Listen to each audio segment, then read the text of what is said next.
Hello and welcome to Dialogue. Top ministers from the US and Australia have recently wrapped up bilateral consultations in Brisbane, Australia, with a goal to enhance military and security cooperation. Meanwhile, the US and Australia are continuing their joint military exercises along with other countries. How have military ties been upgraded between these two countries? How will these exercises affect stability in the region? And how should China, the seeming target of Washington, respond to further U.S. build-up of security alliances? To discuss these issues and more, I'm glad to be joined by Zhou Bo, Senior Fellow at the Center for International Strategy and Security of Tsinghua University, Warwick Powell, Adjunct Professor at the Queensland University of Technology and the Chairman of Smart Trade Networks, and Josef Gregory Mahoney, Professor of Politics at East China Normal University. That's our topic. I'm Xu Qinduo.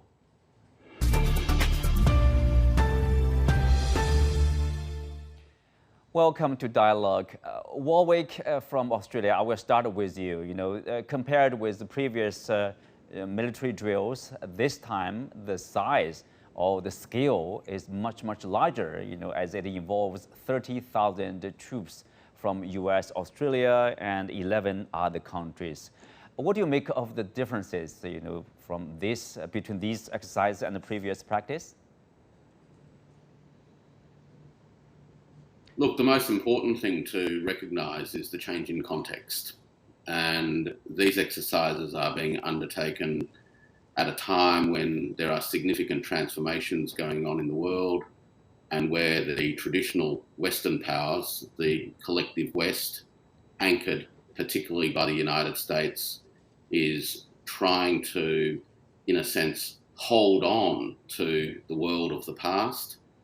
And this demonstration of numbers is part and parcel of that initiative to hold on to what is, in my view, a world that is already no longer with us. And that is the world of Pax Americana and United States unilateralism. The world has changed, but, the show must still go on, as they say. Mm-hmm. Well, Professor Mahoney, there are countries obviously beyond Australia and the United States, countries from Europe, for example, the UK and Germany, Canada and New Zealand, as well as regional countries, for example, Indonesia. So probably they have different purposes here? Well, it's hard to say. I think historically we should recall that the first foreign naval base in Asia was a German one in the Shandong concession. The second was the United States in the Philippines in the very late at the end of the 19th century. The third was taking control of Shandong as a tragic outcome of the Treaty of Versailles. And I think we have to recall that all of these foreign arrivals were imperialistic and destabilizing, culminating in many small regional wars, and then, of course, rising to the level of World War II. And the legacies of these conflicts still haunt us today. Of course, those joining the exercise in Australia represent a rogues gallery of historical imperialism in Asia, including, as you noted, the United States, Japan, France, the UK, and Germany. But what most of these have in common is that they've all been superseded by the US at the helm of the global hegemony network that's been propagated by Washington, and they've decided for a variety of reasons to increasingly link their fates to the continuation of the U.S. as the world's biggest superpower. And I think that's why we see these players lining up, despite articulating different reasons, but lining up in Australia and at other venues as well. Mm-hmm. Zhou Bo, as said, the change of the size of these military drills probably reflects this changing geopolitical scenario of today. And some would suggest that the imaginary target is China here. As someone who sits in Beijing, what's your response to that?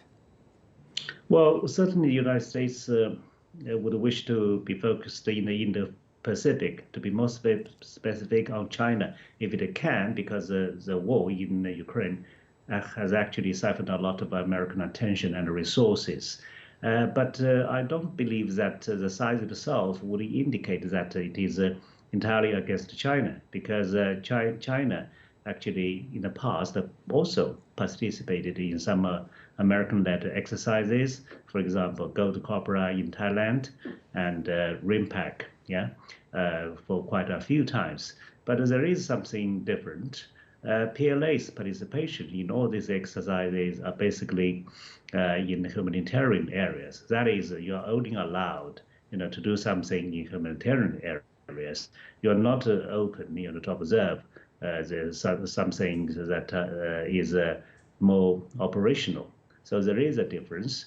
I believe the intention, of course, the United States currently is to come up with as many allies and partners as possible in a potential, competition or even fierce competition with China to prepare for potential conflict.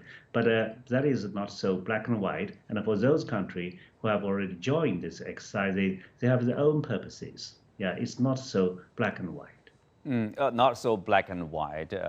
Probably for countries, maybe they want to increase their presence in the region. For example, Germany, or for some other countries, simply participate, maybe part of the program of the drills. Not necessarily taking side is, with the U.S. in this case, of course, against China. Zhou Bo, is that what you meant? Well, for countries that are far away from this region, like Britain or Germany, they have their own purposes, basically to demonstrate their interest in this region and more specifically to demonstrate their presence. For example, even Germany sent ships to sail in the South China Sea a few years ago, but so what?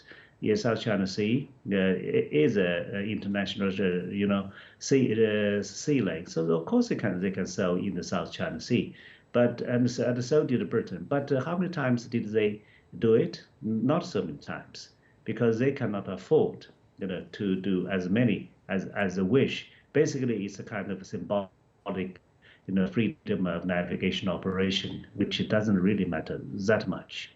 Mm-hmm. Professor Mahoney, what do you make of, for example, will there be any effects on the regional stability? It's about the geopolitical conflict, competition, let's say, and of course with the participation of countries like Germany. Is China taking an accommodating stance here? Like, for sure, you can navigate your warship as long as you like, if you have the money, if you have the, the schedule. But of course, the related question would be, what about the Chinese warships, navigating somewhere close to the European continent? Well, let's keep some perspective. By some estimates, there are roughly 750 U.S. military bases spread around the world outside the U.S. itself in an estimated 80 countries. China has one. The PLA has a base in Djibouti on the coast of the Horn of Africa. Now, the U.S. has been at war continuously in one form or another since 1941, doing whatever is necessary to keep itself on top. And we've seen study after study by scholars indicating that the U.S. is and remains the key source of global instability, the key source of economic disruptions and military threats. And we all know that as well as many of the countries participating in the exercises in Australia, they know this. They know this history. They know that the U.S. has played this role and continues to play this role. So why are they going along with it? I agree with Professor Zhou that it's not the case that if the United States gets drawn into a conflict or tries to draw China into a conflict over the Taiwan issue, that would we see Germany or France or even the UK joining? We've heard clearly from Europe that would be a line that they would really struggle with. But nevertheless, their interests have become so entwined with America's that they have become fundamentally complicit in U.S. hegemony and imperialism.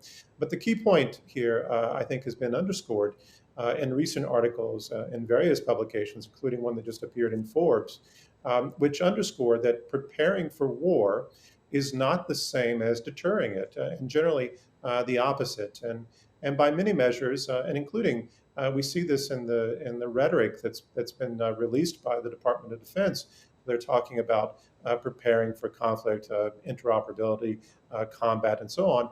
That the U.S. is preparing itself and some of its allies. And I agree that it's not necessarily the case that China is the enemy, but it's clearly the case that they have China in mind. They might also have North Korea in mind, as well as Russia. But those are marginal powers in the Pacific region. Mm-hmm. So I think we'd have to say that at the very least, the real enemy here is peace and stability. Real enemy is peace and stability. Well said.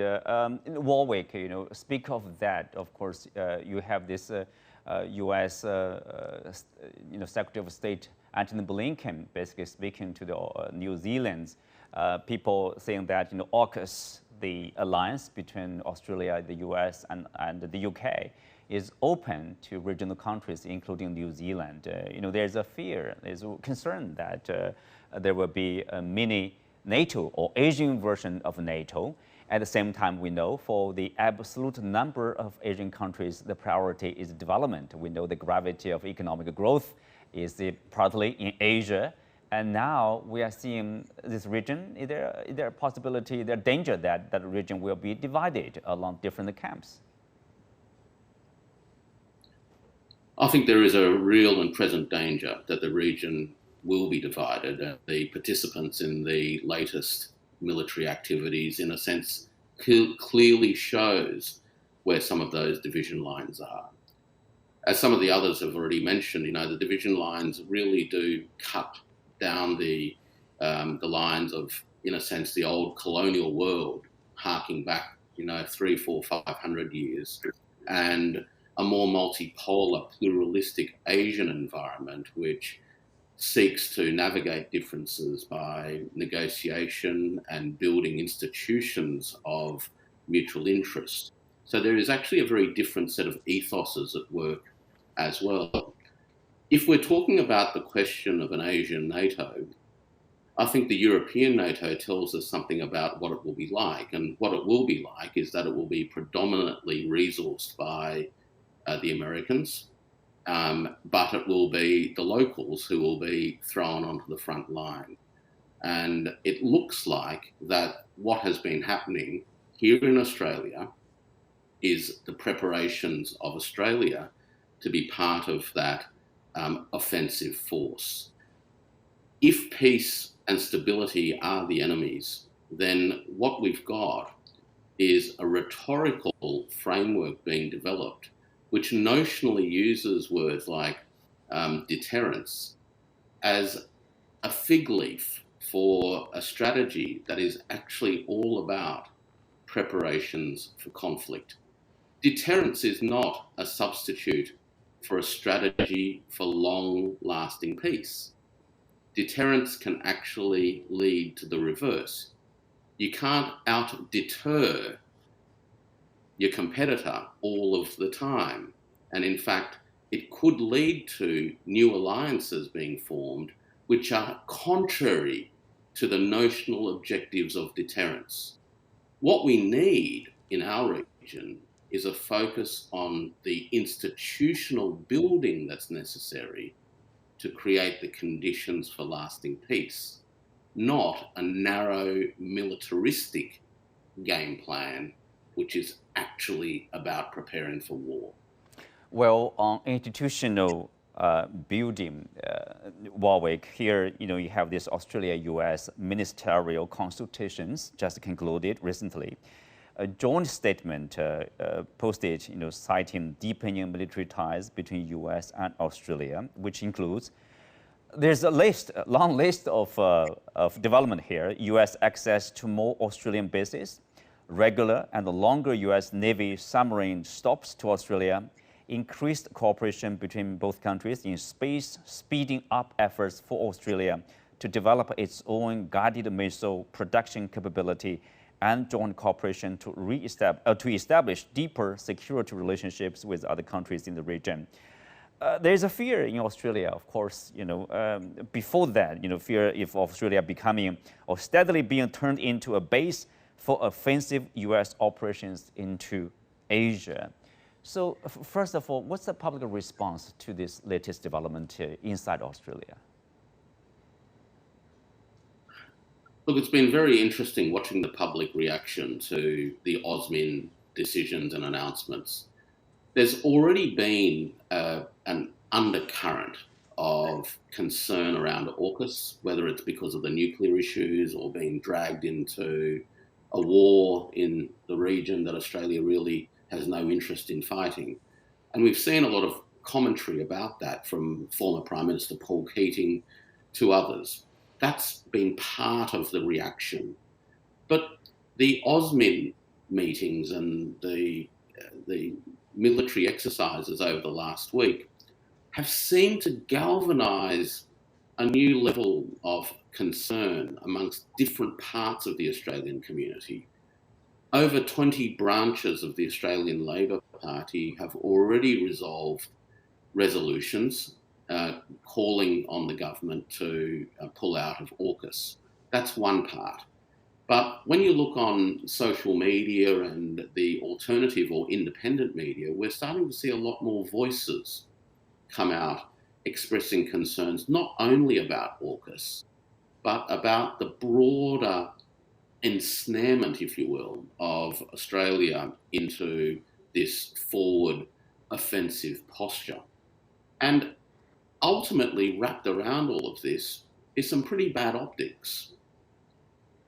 Australia has a citizen that has been held in custody for a long time now in the UK at the behest of the United States, Julian Assange. Interestingly, as an aside for your viewers, they might find interesting the fact that Julian Assange was actually born in Townsville, which was one of the main centres for the latest round of military exercises. So, there's a certain poetry in the world, if you will. But Australia has made a request for Assange to be, released, and that request was just battered off.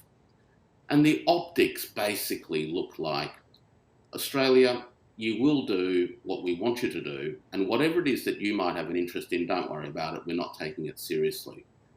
And former Foreign Minister Bob Carr's made that point, and a host of others have made that point. It seems that this latest week of statements and agreements and announcements has sparked something in a population that is often very, very laid back. And I haven't seen this for quite some time. Mm-hmm. Well, there's people, they're obviously questioning going around about the latest moves. Zhou Bo, of course, the explanation, for example, for the production of guided missiles is the U.S. concern for the lack of ability to manufacture enough ammunition, in the case of Ukraine conflict, for example. But the long term, is there a concern on the side of Beijing?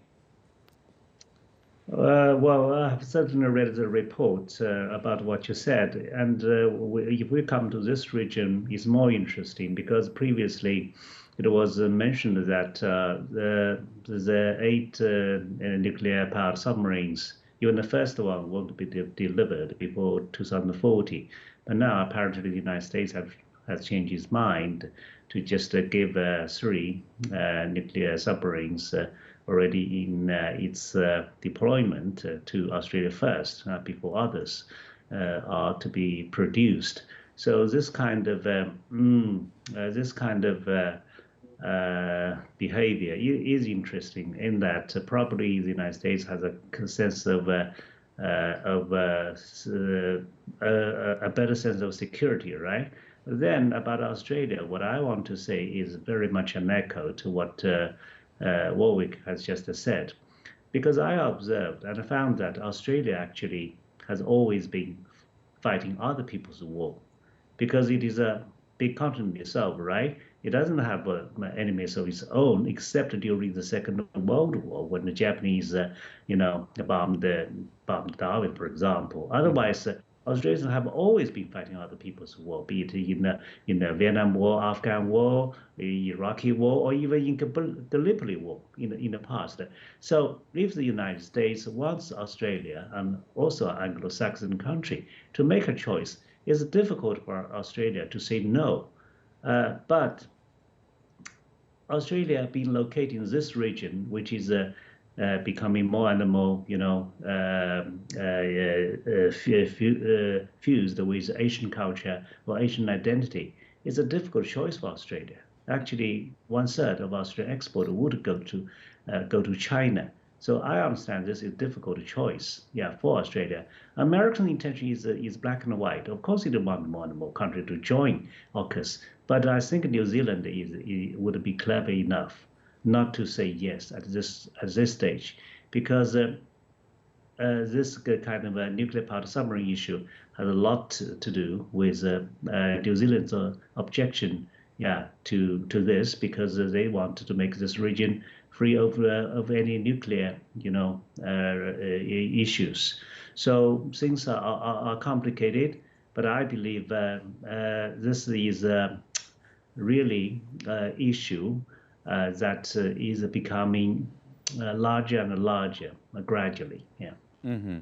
Professor Mahoney, so this is becoming an issue. I mean, I guess you can say right now it's not a threat to military, to peace and stability, but obviously there's a looming danger or concern for peace and stability if there's increased activity, military activity or military cooperation, in their words, in this region. Well, to go back to that joint statement on the ministerial consultations that was published by the U.S. Defense Establishment, what I found most compelling in that document are 2 points. First, in the statement, there were many direct references to Taiwan, and strikingly, the references to China were always as the PRC and not simply China.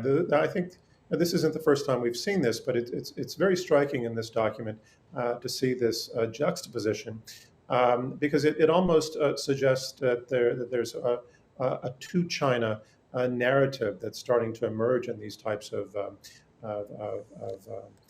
this type of rhetoric.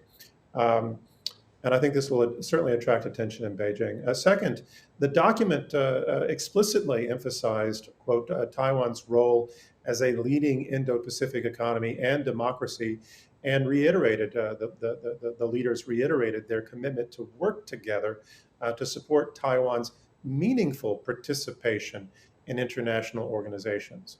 Now that also is getting pretty close to some rhetoric that would seem to be changing the status quo, or at least once again pushing it, because of course Beijing is very much opposed to Taiwan being involved in international organizations, which would in some way recognize Taiwan as an independent state.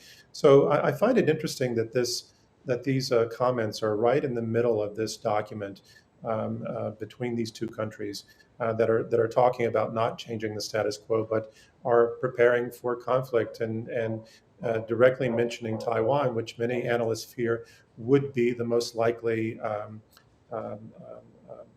point where conflict might emerge. Mm-hmm.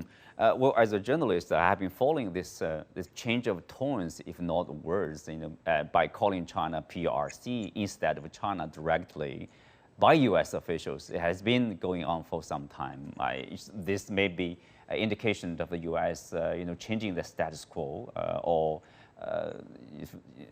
refusing to follow closely its one China policy from Washington.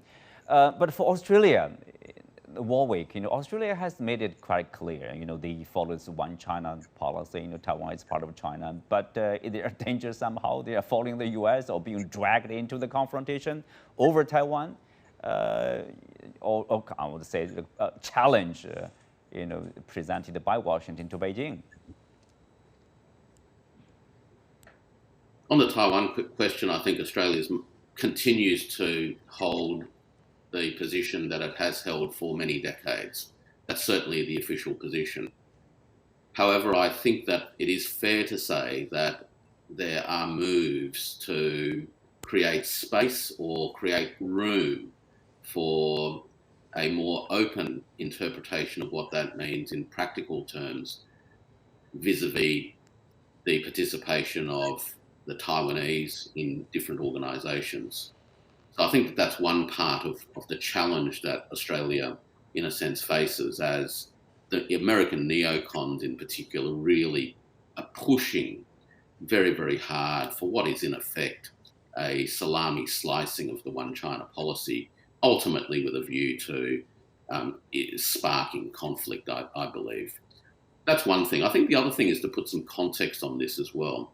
And I remember very clearly that that the Pacific was described by the Americans after the war as America's lake, and Taiwan was really the westernmost bastion of the lake. And in the early 1940s, the State Department and the Defense Department actually had a debate internally about what to do with Taiwan. And the debate was only about whether or not they should leave a KMT front on the island whilst the Americans occupied the island themselves. In the end, the two departments resolved that having a KMT front was better than not having a KMT front, even if the KMT was seen to be unreliable and flaky. So for 70 years or thereabouts, the Americans have actually had a very clear view about Taiwan as a strategic asset within the broader geopolitical map characterised by this idea of the American lake. And that's the dilemma for Australia now. Australia is actually trapped between a military posture, which is about recovering American hegemony and primacy in Asia, and a foreign policy framework that actually acknowledges that primacy is no longer, and that ASEAN centrality must actually be the driving force of a plurality of institutional fabric, if you will, and an ethos within Asia. These things are like oil and water.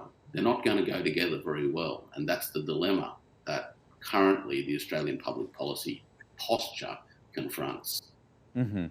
Well, Zhou Bo, obviously there's a increasing obviously grave challenge presented by Washington to China. For example, China may be focusing on its own development, either economically, financially, or its own modernization of its defense force. But what if the U.S. continues to provoke over the Taiwan issue and to support the Taiwan independence? What can you do? What can China respond in a more efficient way? At the same time, we do notice there's increasing, let's say, people-to-people exchange across the strait after we lifted the restrictions of the pandemic. That gives people, that do give people the hope of a peaceful reunification. But still, what if Washington continues to provoke? There will be kind of a dilemma for Beijing. My answer to you is very simple. First of all, Taiwan would not move away. Second, Taiwan is on the side of mainland China. But the most important thing is what you have mentioned, is the peoples-to-peoples changes. People always say that, look at Hong Kong. Taiwanese people do not want to become another Hong Kong. But my argument is, even before the pandemic, actually this kind of integration between mainland China and Taiwan has already started. Because why? There are actually about 1.5 million Taiwanese living in mainland China before COVID. And who are these people? These people are not poor people. They are at least middle-class people and above, right? Most of them are business people. So what does that mean? That means so long as they can make money, they don't even care to live in an environment that has a totally different political system. So they are here because they can make money. So this kind of integration has already started, and the mainland China has never, declare a timetable for reunification, right? So I'm confident so long as we have. With that, we come to the end of today's show. Many thanks to our guests. You can also find us on the CGTN app on YouTube. I'm Xu Qinduo. Thanks for being with us. See you next time.